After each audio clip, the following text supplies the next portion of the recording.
Olá a todos, sejam bem-vindos então à correção das que caíram aqui, as questões de arte que caíram no Enem 2024. Nós vamos falar rapidamente sobre as alternativas, algumas questões ficaram confusas, né? E aí vamos dar seguimento a essa correção. Só para deixar claro aqui, foi utilizado o caderno verde, ok? Para a gente fazer essa correção. Então, só lembrando, as questões são as mesmas, muda apenas a ordem nos cadernos. Então, quem tiver com um caderno diferente pode pesquisar diferente. Vamos começar então com a primeira questão que aparece, que é a questão de número 12, que, para resumir, é uma questão que fala aqui sobre um experimento feito por uma estudante, né, de uma universidade da Inglaterra, onde ela criou uma câmera fotográfica a partir de uma lata com um pequeno orifício, instalou essa câmera, que é uma câmera de baixa tecnologia, num telescópio e acabou esquecendo essa câmera lá por um bom tempo, né? 8 anos.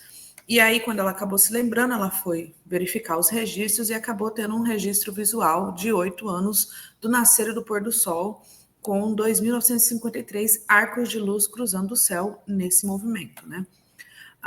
E aí, essa foi uma questão que confundiu muita gente, porque nós podemos eliminar já as alternativas A, B e C, tá? Mas a alternativa D e a E, elas deram uma confundida nas pessoas. A alternativa correta é a letra E. Produção artística pode ser resultado do acaso, porque embora vários procedimentos artísticos possam ser planejados, eles também podem fazer parte de questões do acaso, como foi o caso dela, né? Ela se esqueceu e esse esquecimento auxiliou nesse procedimento. Por que não é a letra D? Por causa do jeito da questão, né? Como eles apresentam as informações e tal, que, digamos assim, essa não é uma questão voltada sobre o valor tecnológico, mas sim sobre a produção artística. Então, por isso que é a alternativa E, ok?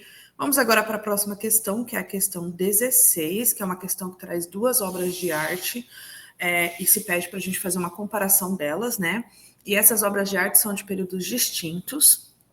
A primeira aqui do lado esquerdo, ela foi feita entre 2700 e 2500 antes de Cristo, então há muito tempo atrás, e a próxima, né, ela foi feita no início do século XX, entre 1910 e 1911, né?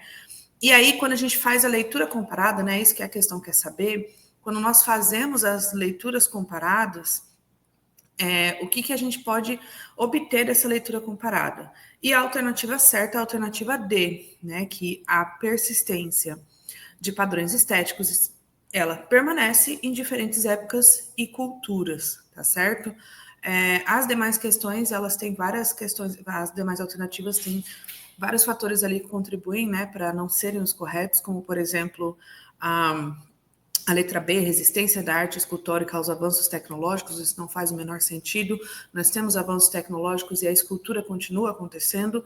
Então, a alternativa correta aqui é a letra D. Nós temos padrões estéticos que se repetem em diferentes épocas e culturas.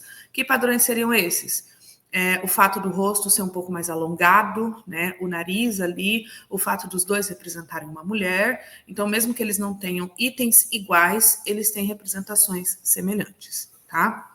A próxima questão é a questão de número 23, que é uma questão bem interessante, porque ela fala um pouquinho ali sobre como que os adornos, né, os adornos ali utilizados pelas culturas indígenas, as culturas nativas, eles podem trazer várias informações, como prestígio, transgressão, direito, dever, porque eles são associados à questão da linhagem, né? E aí, além de trazer esse texto que explica um pouco dessa funcionalidade, nós temos também uma imagem aqui que é de um diadema, né, um adorno ali para a região da cabeça, da etnia Kayapó, que é uma etnia aqui da nossa região, que é do estado do Mato Grosso. E aí, quando a gente compara, né, esse texto com essa obra de arte, com esse procedimento ali artístico, dá para a gente compreender que a arte plumária indígena requer a consideração do que exatamente?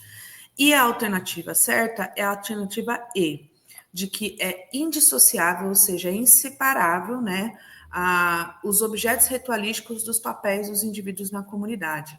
Essa resposta ela estava bem aqui em cima, quando eles dizem que os adornos são de acordo com a linhagem e trazem outras questões, como direito e dever, por exemplo. Tá? Então, a alternativa certa para a questão de número 23 é a letra E. Por exemplo, por que não é exatamente, digamos assim, a letra C?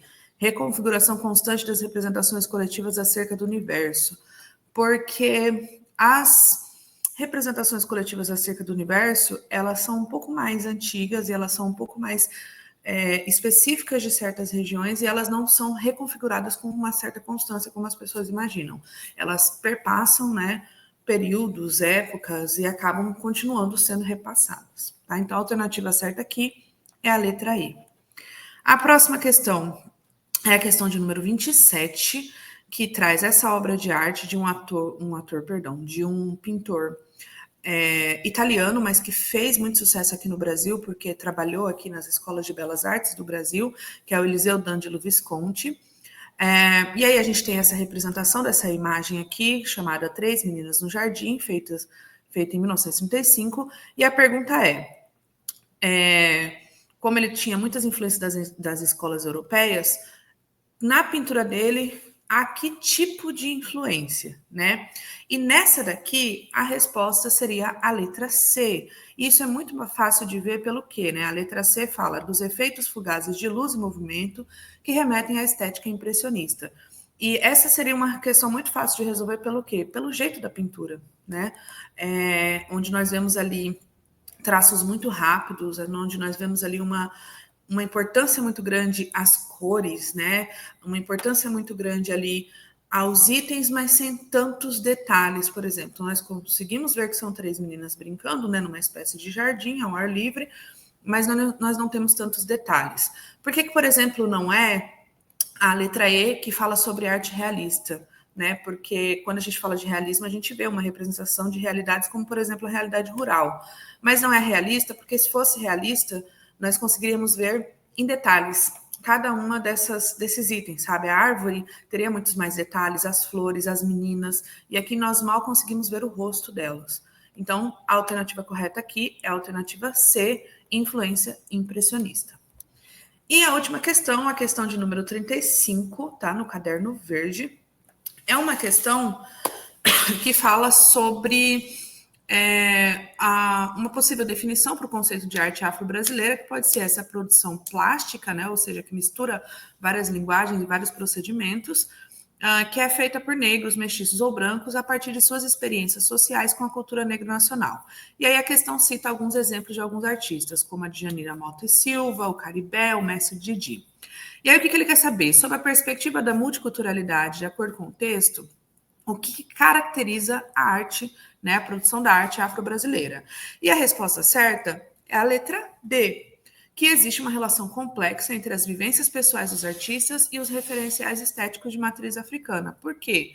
Porque o que nós temos aqui de arte afro-brasileira, ela é a partir de interpretação e de investigações e de práticas individuais a partir de alguns meios coletivos, mas principalmente de interpretações individuais. Então, elas são releituras, elas são fazeres a partir de outras coisas que eles ouvem falar, tá?